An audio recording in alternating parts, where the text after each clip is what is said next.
Hello, welcome back, my dear students of 10th standard, and welcome once again to my online class of social science.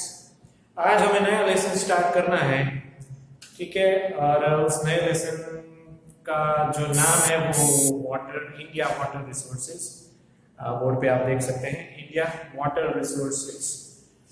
तो obviously एक geography का नया lesson है ये।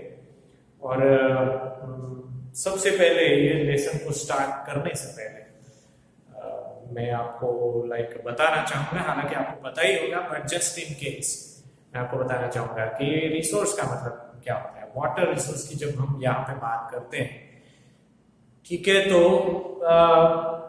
हम ये कह सकते हैं कि ऐसी जगह या तो ऐसा जरिया जिससे हमें पानी प्राप्त होता है। Okay, that particular thing, like there can be so many things in fact, तो उसको वाटर रिसोर्स कहा जाता है जहां से हमें पानी मिलता है, ठीक है। तो बहुत ही वाइटल चैप्टर है, क्योंकि हम लोग जानते हैं कि पानी कितना अहम होता है हमारी लाइफ को सस्टेन करने के लिए। इनफैक्ट फूड से भी ज्यादा पानी जरूरी होता है। फॉर फ्यू आवर्स और may be for few number of days we can survive without food, but without water we cannot survive even for a few hours also. इतना जरूरी है पानी। और उसके अलावा कंट्री का हमारा डेवलपमेंट के लिए, ह्यूमन डेवलपमेंट के लिए, फार्मिंग एग्रीकल्चर के लिए, इंडस्ट्रियल डेवलपमेंट के लिए भी पानी बहुत जरूरी होता है, ठीक है। तो इस चीज को ध्यान में रखते हुए ये लेसन जो है हमारे ज्योग्राफी के पोर्शन में इंक्लूड किया गया है, ठीक है। तो रिसोर्स का मतलब आपने समझ लिया, एंड देन आफ्टर वाटर का कितना महत्व होता है उसका थोड़ा सा ब्रीफ इंट्रोडक्शन भी मैंने दे दिया आपको। तो उसके बाद आइए हम शुरू करते हैं ये chapter India water resources. That chapter is there on your page number 90। Page number 90 के ऊपर आपका ये चैप्टर है। So I will start reading the chapter, and आपको साथ में पेंसिल भी रखना है। While watching this video, you should keep the pencil in your hand, so that whenever you find it necessary or wherever I point out to underline, make the underlines, you will have to do that. Okay. So India water resources. There is water, hence there is life. पानी है तो जीवन है। ये पहला एक proverb type का statement है, उसका ट्रांसलेशन मैंने किया आपके सामने कि जल है तो जीवन है, अदरवाइज जहां पानी नहीं है वहां पे लाइफ पॉसिबल नहीं है। अब इस प्लैनेट के ऊपर अगर हम प्लैनेट की बात करें, क्योंकि ज्योग्राफी का लेसन है तो ऑब्वियसली वी शुड नो कि ये प्लैनेट के ऊपर पानी था, इसलिए लाइफ का एक जो बोलते हैं ना, लाइफ यानी कि सिर्फ ह्यूमन लाइफ की बात नहीं करते हैं। हमारी दुनिया में बहुत सारे सजीव रहते हैं, जिसमें पेड़ पौधे, प्लांट्स, जो इंसेक्ट्स हैं, बर्ड्स, एनिमल्स, वो सारे हजारों टाइप की सजीव सृष्टि हमारे प्लैनेट के ऊपर पाई जाती है। तो वो सभी जो है उनके लिए पानी जरूरी है, ओके। और पानी है तभी ये लिविंग ऑर्गेनिजम्स है यहाँ पे, अदरवाइज जो सारे प्लैनेट के ऊपर लाइफ नहीं है तो उसका सीधा लॉजिक ये है कि या तो वहां पे बहुत ही हाई टेम्परेचर है, या तो फिर बहुत ही हद से ज्यादा लो टेम्परेचर है, या तो फिर वहां पे पानी नहीं है। तो सबसे पहला इंपॉर्टेंट मुद्दा तो यही है कि वहां पे पानी नहीं है, इसलिए लाइफ नहीं है, ठीक है। So there is water, hence there is a life. Any type of life can not be imagined on earth without water. पानी के बगैर हम लाइफ को इमेजिन नहीं कर सकते हैं हमारे प्लैनेट के ऊपर। There is no other option for water resource. फिर पानी का दूसरा ऑप्शन भी नहीं है, ओके। ये बहुत ही वाइटल स्टेटमेंट है। पानी एक तरह से देखा जाए तो बहुत ही यूनिवर्सल सॉर्ट ऑफ चीज है एक, और बहुत ही यूनिक भी है कि उसका कोई ऑप्शन नहीं होता है। अगर हमें प्यास लगती है तो कोई भी लिक्विड अगर हम पीते हैं, पानी पीते हैं, उसके अलावा दूसरा कोई सपोज सॉफ्ट ड्रिंक हमने पी लिया, कोई शरबत पी लिया, तो उसमें भी आफ्टर ऑल पानी ही होता है, ठीक है। फूड है तो उसके लिए बहुत सारे ऑप्शन हमारे पास होते हैं। अगर हमें भूख लगती है तो बहुत सी चीजें हम खा लेते हैं एज फूड।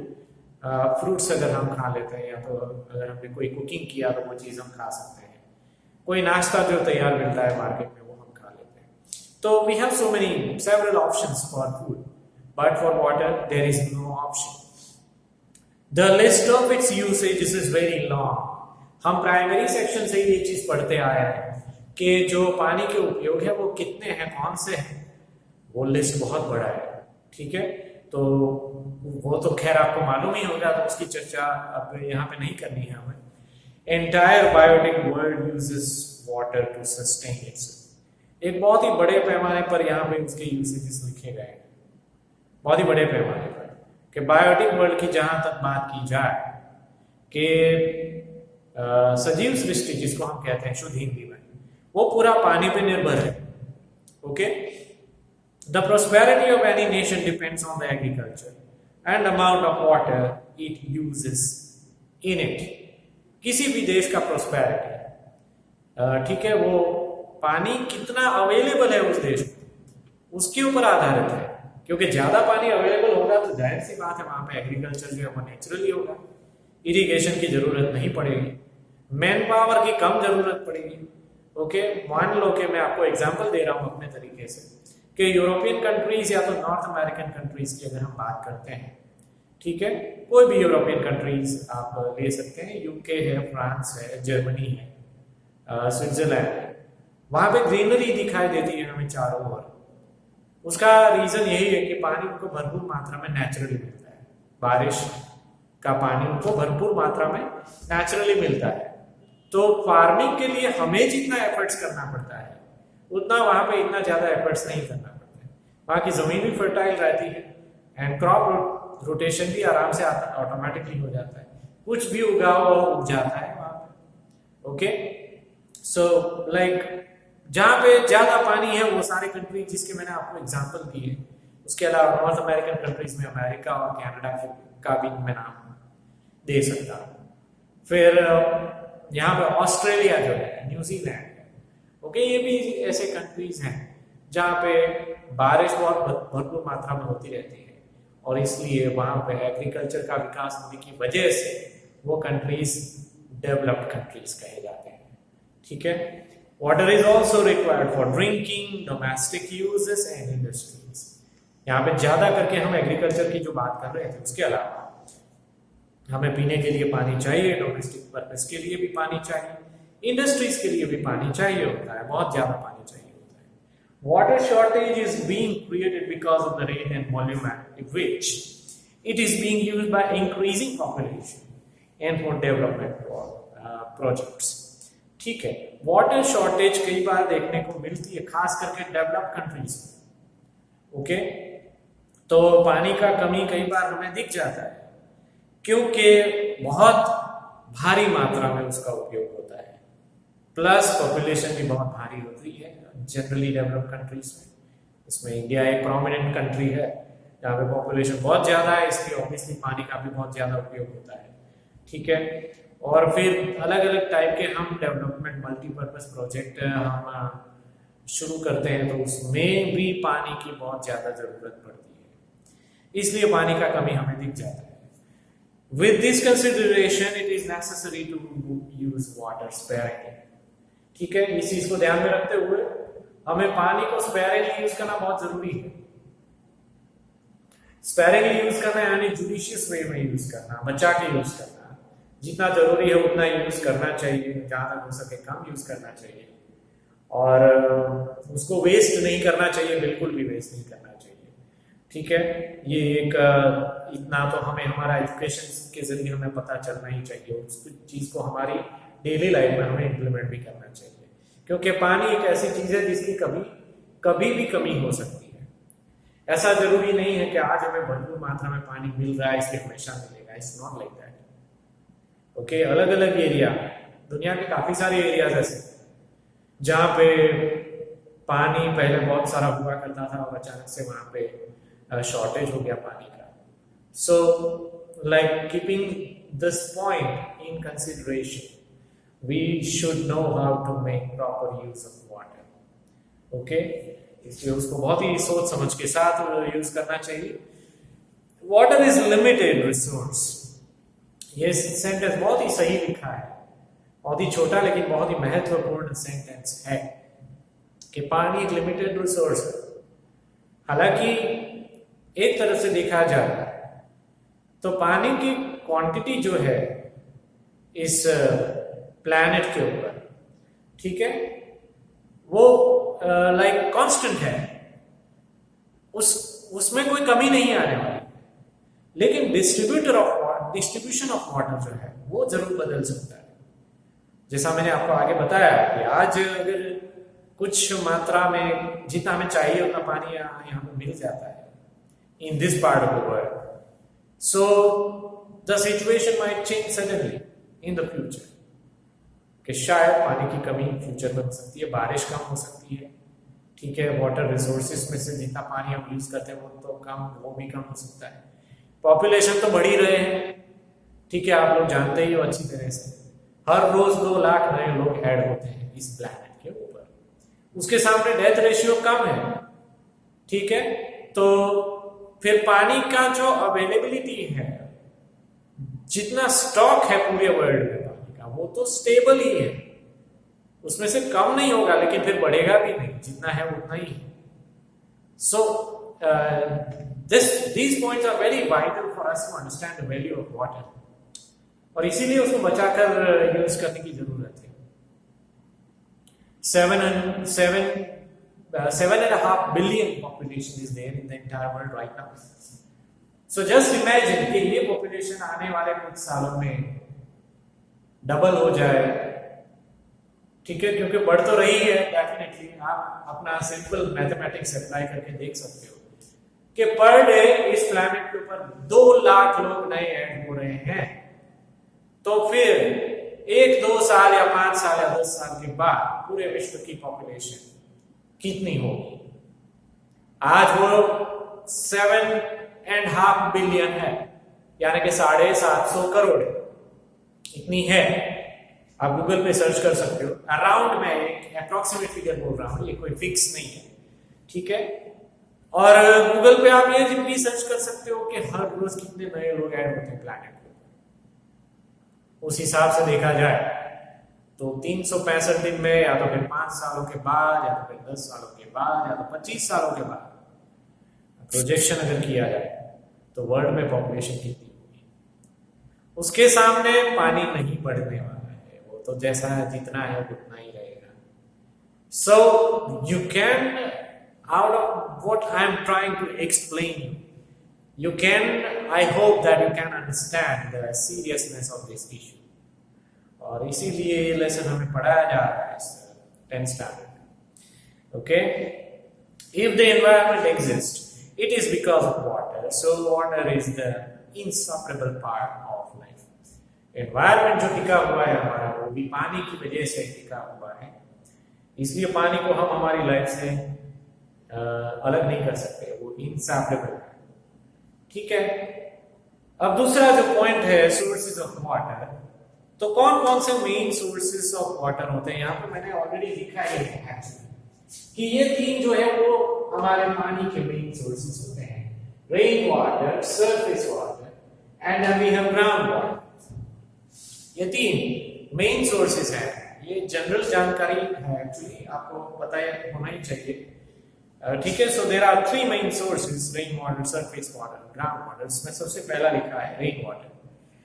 तो रेन वाटर क्या होता है? तो obviously rain is the original source of water on the earth.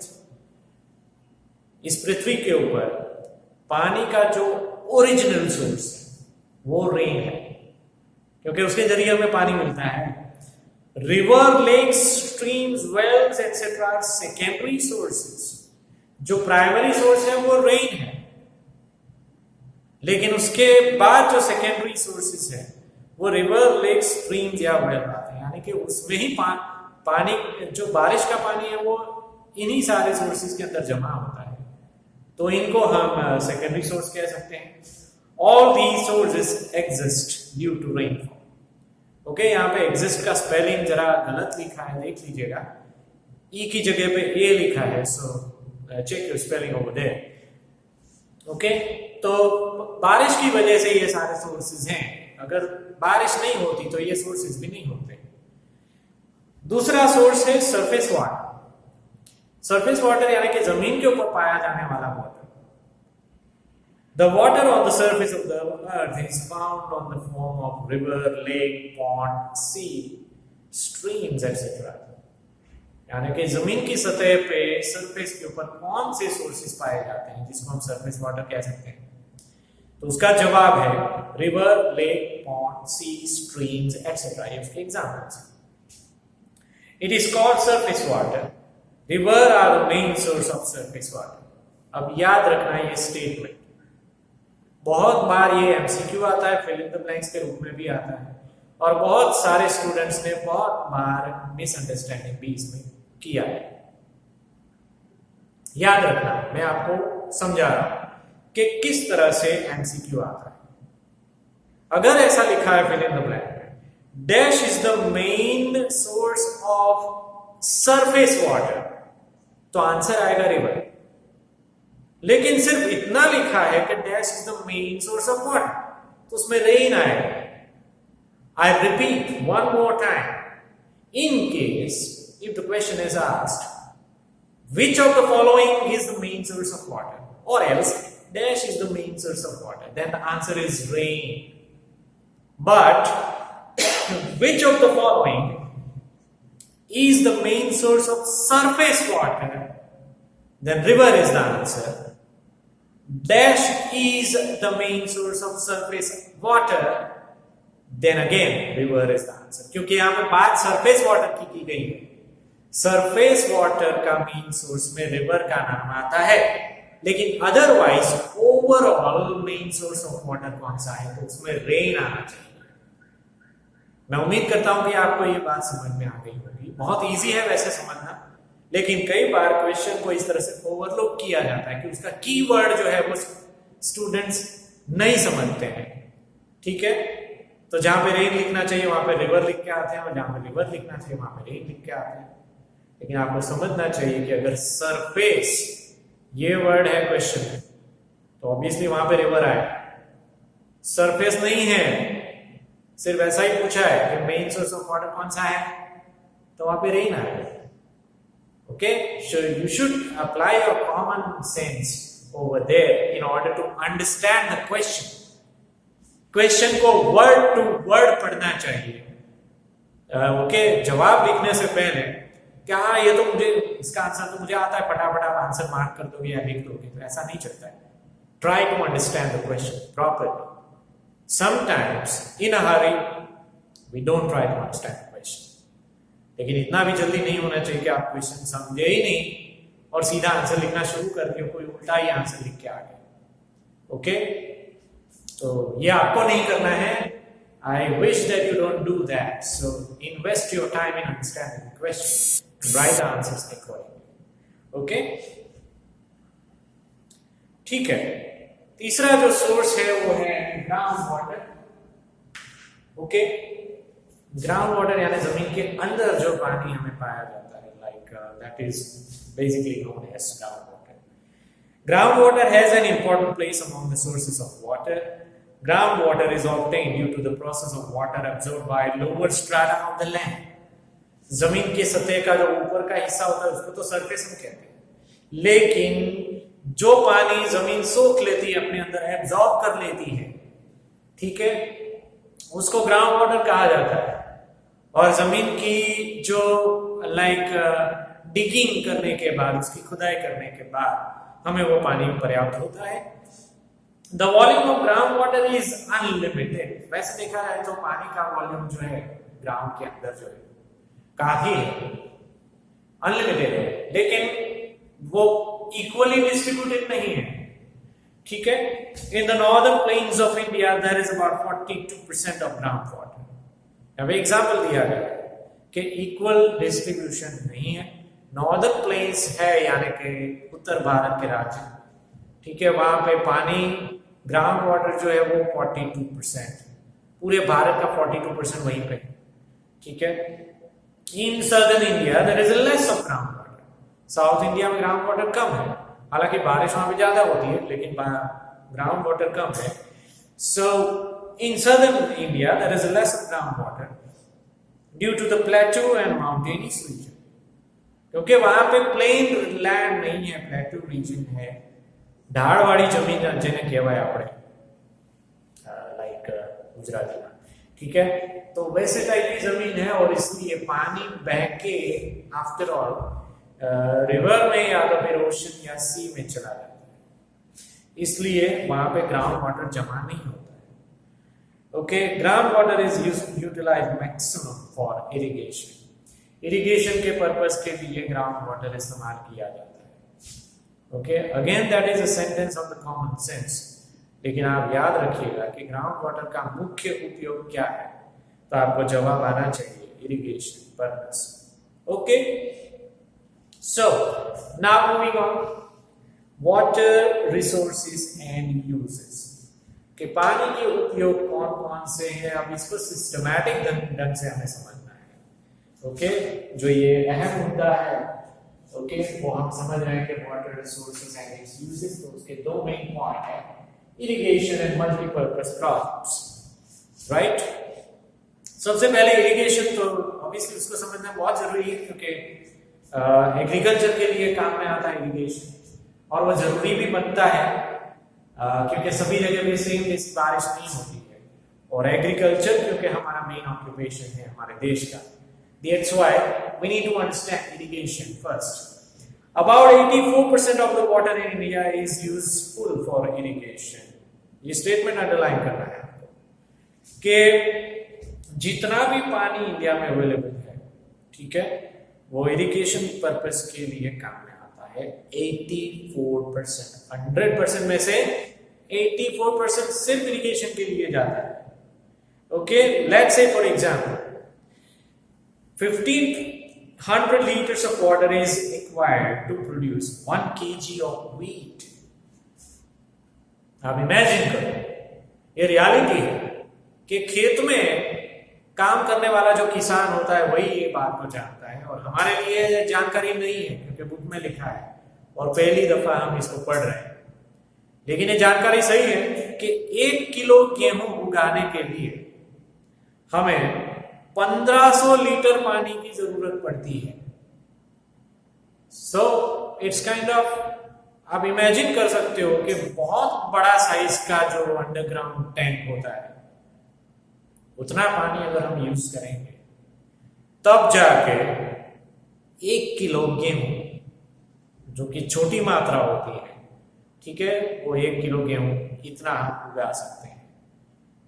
So we can easily imagine that there are so many number of crops cultivated in our country, and in so much of proportion, बहुत भारी मात्रा में हम produce करते हैं, तो वो सभी क्रॉप्स के लिए कितना ज्यादा पानी की जरूरत पड़ती होगी। फिर कुछ क्रॉप्स तो ऐसे भी हैं जिसको गेहूं से भी ज्यादा पानी चाहिए। ओके, उसको गेहूं से भी ज्यादा पानी चाहिए, तो ऑब्वियसली पैडी का एग्जांपल मैं दे सकता हूं यहाँ पे, तो उसको गेहूं से भी ज्यादा पानी चाहिए। तो इस तरह से देखा जाए तो इरिगेशन के लिए हमारे पास जितना भी पर्याप्त पानी है देश में, उसका 84% पानी सिर्फ इरिगेशन के लिए जाता है। Paddy, jute and sugar cane crops require more water, यहाँ में लिखा ही पैडी का जिसका एग्जांपल मैंने आपको दिया वो, उसके अलावा जूट और शुगर केन के एग्जांपल भी दिए जिसको भी इवन गेहूं से भी ज्यादा पानी चाहिए। Water is being used for irrigation since ancient time, आजकल से नहीं लेकिन पुराने जमाने से इरिगेशन के लिए पानी यूज होता आ रहा है। In 2nd century, the famous Grand Anicut Canal was constructed across the river Kaveri. Okay, ये स्टेटमेंट अंडरलाइन करना है, थोड़ा हिस्टोरिकल स्टेटमेंट है। ग्रैंड एनिकट कैनल आज से 1800 साल पहले 2nd सेंचुरी में बनाई गई थी। ठीक है, तो इरिगेशन के बारे में हमें हजारों साल से पता है। ओके, और वो ग्रैंड एनिकट कैनल जो है वो कावेरी रिवर के ऊपर बनवाई गई थी। In 1882, the Eastern Yamuna Canal was constructed in Uttar Pradesh. ये भी आपको अंडरलाइन करना है कि इसको भी करीब नियरली 140 इयर्स जैसा हो गया कि 140 इयर्स से पहले 1882 में ईस्टर्न यमुना कैनाल भी उत्तर प्रदेश में बनवाई गई थी, जहां से जहाँ पे यमुना का पानी है, यमुना रिवर का पानी जो कि एक हिमालयन रिवर है, ठीक है, वो दूसरे एरिया में एक्सटेंड किया जाने लगा था। 1882 का ईयर लिखा है तो ऑब्वियसली वो ब्रिटिशर्स ने बनवाया होगा, लेकिन कहने का मतलब साफ है कि इरिगेशन का जो जरूरत है वो हमें बहुत पहले से पता है। Okay, there are 3 mediums of irrigation in India, ये भी आपको अंडरलाइन करना है। इरिगेशन जो है उसके 3 मीडियम, पहला है वेल्स एंड ट्यूब वेल्स जो खेतों में होता है, ठीक है, वेल्स एंड ट्यूब वेल्स। दूसरा है कैनल्स जो जनरली गवर्नमेंट बनवाती है। तीसरा है पॉन्ड्स। पॉन्ड्स दो तरीके के होते हैं, manmade and natural. Okay, natural ponds और मैनमेड पॉन्ड्स। तो लाइक जनरली नेचुरल पॉन्ड्स ज्यादा होते हैं, लेकिन कई बार ऐसा जरूरी पड़ता है कि गवर्नमेंट को ऐसा लगता है कि वाटर हार्वेस्टिंग के लिए कहीं पे थोड़ा सा एफर्ट करके बहुत सारी मात्रा में जमीन को की खुदाई करके वहां पे पानी इकट्ठा करना चाहिए, ठीक है, तो वहां पे पॉन्ड या तो लेक जैसा स्ट्रक्चर बनाया जाता है। तो 3 ऐसे मीडियम्स है जिससे इरिगेशन होता है, वेल्स एंड ट्यूबवेल्स, दूसरा है कैनल्स और तीसरा जो है वो पॉन्ड्स है। Out of these wells and canals are the major mediums of irrigation. ये स्टेटमेंट भी आप अंडरलाइन करें, वेल्स को और कैनल्स को हम इरिगेशन के मेन मीडियम्स कह सकते हैं। कैनल्स और ponds come at the second and third place respectively, ठीक है, कैनल्स का दूसरा नंबर आता है और पॉन्ड्स का तीसरा नंबर आता है इरिगेशन का उपयोग के लिए, क्योंकि कैनल जो है हर एक जगह पे नहीं बनाई गई है, हम इस लेवल तक अभी तक नहीं पहुंचे कि जगह जगह पे हर एक जगह पे कैनल्स हमें देखने को मिलती है। It is very very difficult to make canals for even for the government also, क्योंकि उसके लिए बहुत ही भारी इन्वेस्टमेंट की जरूरत पड़ती है, काफी सारी स्पेस की जरूरत पड़ती है, and it consumes a lots and lots of amount of time for the canals to build. Okay, canal irrigation is practiced in the vast plains of Satluj, Ganga and Yamuna, and also in the delta regions of Mahanadi, Godavari, Krishna and Kaveri rivers in the eastern plains. Okay, यहाँ पे example दिए गए हैं कि canal irrigation कहाँ पे बहुत time से चल रहा है। तो सतलुज जो कि पंजाब की एक रिवर है, गंगा एंड यमुना जो उत्तर प्रदेश की 2 रिवर है, वहां पे देखा जाए तो बारिश का पानी कम है, बारिश कम होती है, लेकिन कैनल इरिगेशन से वहां पे एग्रीकल्चर वहां पे बहुत भरपूर होता है, ठीक है।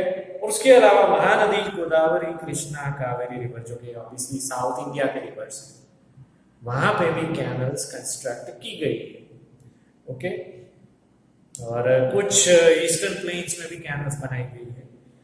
Wells and tubewells are very common in alluvial planes.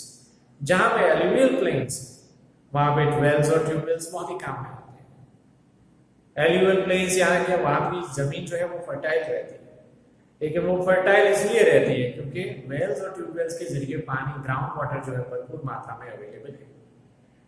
Okay, irrigation by ponds is practised more in the eastern and southern states.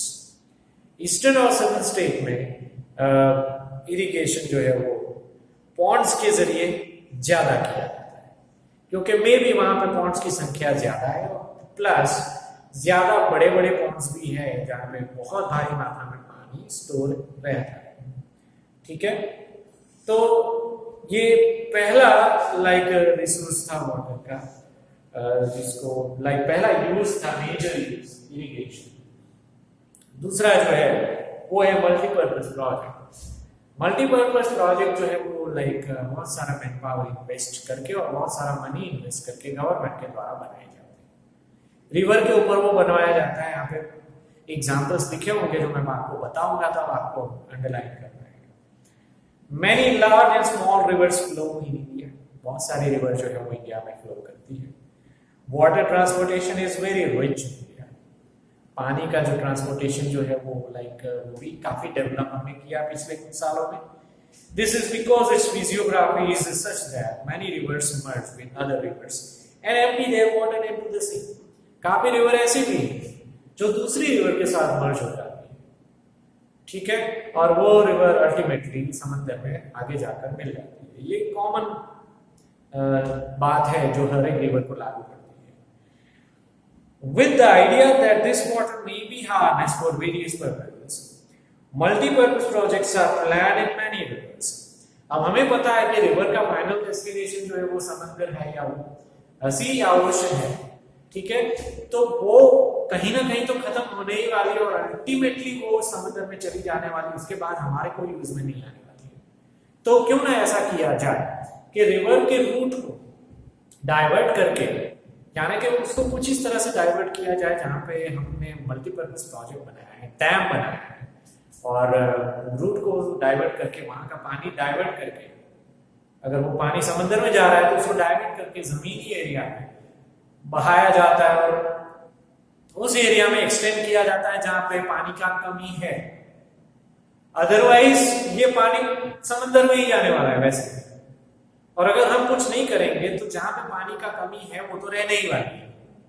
Okay, so the route of the water through multi-purpose project is diverted in such a way that the water of the so and so river will be useful for those areas which have the extreme shortage of water in some areas. जब science और technology का बहुत ज्यादा development नहीं हुआ था तो काफी एरियाज ऐसे थे हमारे देश में जहां पर एक्सट्रीम लेवल की शॉर्टेज थी पानी की, और लोगों को पानी भरने के लिए बहुत ही दूर दूर जाना पड़ता था। Even for a bucket full of water also they had to walk about such a long distance, like 5 kilometers or maybe even more than that, ठीक है। हालांकि अभी वो प्रॉब्लम सॉल्व हो गया है, लेकिन वो प्रॉब्लम सॉल्व हुआ है तो उसके लिए हमने मल्टीपर्पज प्रोजेक्ट शुरू किए हैं, इसलिए वो प्रॉब्लम सॉल्व हुआ है कि अब हम रिवर वाटर के पानी को जो अल्टीमेटली समंदर में मिलने वाला है उसको डाइवर्ट करके, ठीक है, डाइवर्जन दे के ऐसे एरिया में पानी पहुंचा रहे हैं जहां पे पानी का कमी है। Okay, this is because of its physiography such that many rivers merge with other rivers and empty their water into the sea. With the idea that this water may be harnessed for various purposes, multi-purpose projects are planned in many rivers. Okay, काफी सारे कामों के लिए पानी इस्तेमाल किया जा सकता है, तो इस व्यू को ध्यान में रखते हुए मल्टीपर्पज प्रोजेक्ट्स बनाए जा रहे हैं, ठीक है। A multi-purpose project means to solve various problems associated with river valleys. Okay, river valleys यानी कि नदी के आसपास या तो दूर के एरियाज में पानी से रिलेटेड अगर कोई समस्या है तो उसको सॉल्व करना, ये प्राइमरी गोल होता है मल्टीपर्पज प्रोजेक्ट का। Okay, it includes flood control. कई बार ऐसा भी होता है कि बहुत ज्यादा पानी अगर रिवर वैली एरिया में कहीं पे जा रहा है तो उसको डाइवर्ट करके पानी का फ्लो जो है वहां पे घटाया जा सकता है, ठीक है, तो फ्लड कंट्रोल भी किया जा सकता है इसके जरिए। Prevention of soil erosion, flood control के साथ साथ जो मिट्टी धुल जाती है, सॉइल इरोजन जिसको हम कहते हैं इंग्लिश में, वो भी हम रोक सकते हैं। Water for drinking and irrigation, जहां पे पानी बहुत ज्यादा है वहां से उसका कमी कर सकते हैं, और जहां पे पानी बहुत कम है वहां पे यही पानी को हम आगे तक पहुंचा सकते हैं, तो वो ड्रिंकिंग और इरिगेशन के काम में आता है, इंडस्ट्रीज में भी काम में आता है। Okay, water provided two settlements, जहां पे नई नई ह्यूमन पॉपुलेशन बसने लगी है, नए मकान वगैरह बनने लगे हैं, ह्यूमन हैबिटेशन, नई नई सोसाइटीज वगैरह बनी है, वहां पे पानी पहुंचाने के लिए भी मल्टीपर्पज प्रोजेक्ट काम में आता है। ओके, फिर कई बार इलेक्ट्रिसिटी जनरेट करने के लिए भी मल्टीपर्पज प्रोजेक्ट काम आता है, जनरेशन ऑफ इलेक्ट्रिसिटी। उसके अलावा इंटरनल वाटर ट्रांसपोर्टेशन, अंदर ही यानी कि एरिया में, कोई लोकल एरिया में वाटर ट्रांसपोर्टेशन अगर बोट के द्वारा हमें करना है वाटर वे बनाकर, तो वो भी पॉसिबल है, और ऐसे काफी सारे वाटर ट्रांसपोर्टेशन जो है वो अवेलेबल है इंडिया में, जिसके आगे हम एग्जांपल देखेंगे। Then it is also used for entertainment. अगर छोटी एरिया में बोट जर्नी कराना है, अगर उस स्पॉट को as a tourist spot develop करना है और खास करके बच्चों को फैमिली के साथ बोटिंग करवाना है उस एरिया में, तो एंटरटेनमेंट का पर्पस भी इससे हो जाता है। ठीक है, वाइल्ड लाइफ प्रोटेक्शन भी इससे हो जाता है, क्योंकि दूर दूर तक अगर पानी पहुंचाया जाता है तो वहां पे जो वाइल्ड लाइफ होती है उनको भी वो पानी का फायदा मिलता है। And it is also useful for the development of fishery. ठीक है, जो फिशरी का डेवलपमेंट करना है, ऑब्वियसली जो मछुआरे फिश पकड़कर अपना जो लिविंग मेंटेन करते हैं, ठीक है, तो उनके लिए भी ये मल्टीपर्पज प्रोजेक्ट्स करते हैं। So what are the uses of multipurpose projects? Okay, अगर ऐसा क्वेश्चन आता है तो ये पूरा पैराग्राफ जो है, ठीक है, वो इसका आंसर है। So you have to mark this whole paragraph that explains the importance of multipurpose project also, and it also explains us the uses, the different uses of multi-purpose project with their names.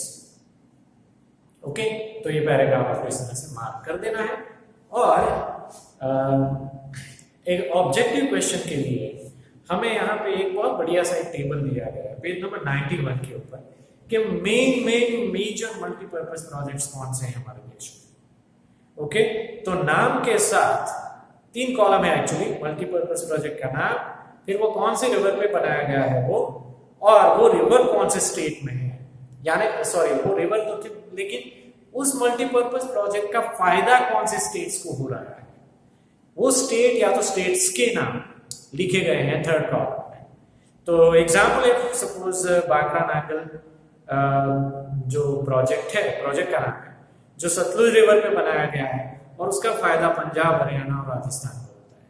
उसी तरह से Kosi project का नाम है जो Kosi river पे ही बनाया गया है और उसका फायदा बिहार को हो रहा है। ठीक है, and then we have Damodar valley, जो दामोदर रिवर पे बनाया गया है और उसका फायदा झारखंड और वेस्ट बंगाल को हो रहा है। ठीक है, उसी तरह से अलग अलग प्रोजेक्ट के नाम यहाँ पे दिए गए हैं और कौन सी रिवर में वो बनाए गए हैं, कौन से राज्यों को उसका फायदा हो रहा है, वो आपको टेबल पढ़ लेना है और काफी बार पढ़ोगे तो आपको याद रहेगा, लेकिन ऑब्जेक्टिव क्वेश्चन के लिए बहुत इंपॉर्टेंट है। ठीक है, तो यहाँ पे मैं अपना लेक्चर ये इस लेसन का पार्ट 1 लेक्चर में खत्म कर रहा हूँ। ओके, आने वाले लेक्चर में हम लोग चर्चा करेंगे distribution of area under irrigation and water crisis. Okay, ये 2 मेन पॉइंट्स हम डिस्कस करेंगे आने वाले लेक्चर में। इतना पोर्शन आप जरूर पढ़ लीजिएगा, 2-3 बार पढ़ोगे तो याद रहेगा, अदरवाइज याद नहीं रहेगा। Read it very seriously, sincerely, in order for you to understand the chapter very well. Okay, so that is all for today. Thank you very much for your time.